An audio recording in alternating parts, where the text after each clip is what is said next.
Et surtout, quand on voit les fiches d'imposition, des Français, on se dit: «Il y a un truc qui déconne. On peut pas avoir autant de dépenses sociales, on peut pas avoir autant d'impôts». Comment tu analyses la situation, toi? La situation, elle est dramatique dans ce sens qu'on a perdu le contrôle des finances publiques, premièrement. Et on a perdu la possibilité de sauver ses finances publiques par rapport à une configuration libérale, si je puis dire. Tu regardes, on parle beaucoup de la sécurité sociale, on se rend du déficit, par exemple, de la sécurité sociale. On se dit il va y avoir une crise de liquidité pour la sécurité sociale. Tu peux Le juste définir ce qu'est une crise de liquidité? Bah, crise de liquidité, c'est très simple, c'est le moment où on peut plus payer, tout simplement. On n'a plus de cash, on n'a plus de liquidité. Déjà, le rapport à la liquidité est important d'ailleurs, puisque si tu veux un peu de définition, j'ai fait partie un peu des premiers ces dernières années à parler de la liquidité comme questionnement, axe principal qui apparaîtrait durant les années qui suivent, et donc celle que nous connaissons aujourd'hui.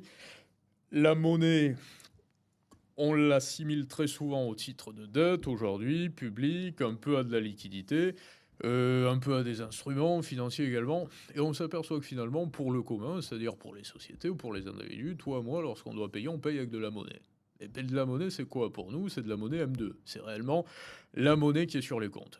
Tu vas pas dire, je vais acheter une société, je vais entrer au capital d'une société, je vais payer avec des titres. Je détiens de la dette américaine dans mon portefeuille, je vais donner de la dette américaine. Et pourtant, c'est ce que font les banques centrales, par exemple, parfois. C'est-à-dire que souvent, les banques centrales payent des choses, ou alors échangent, même en Asie, par exemple, si on prend le cas de l'Arabie Saoudite et de la Chine, il va y avoir des transactions qui se font parfois avec des instruments monétaires qui vont être, ou avec de la dette américaine, ils vont échanger de la dette, mais ils vont pas passer par de la monnaie. Ils passent pas par de la monnaie M2.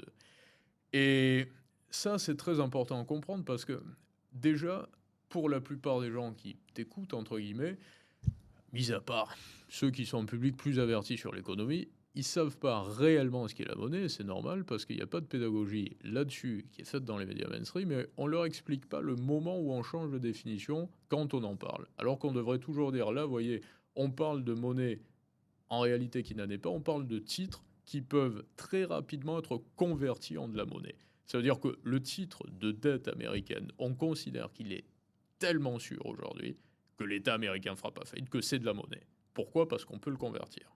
Et dans la continuité de cette explication, si tu as par exemple te dire pourquoi finalement une société, il n'y a pas de règle qui l'interdit à proprement parler, ne commerce pas avec des titres.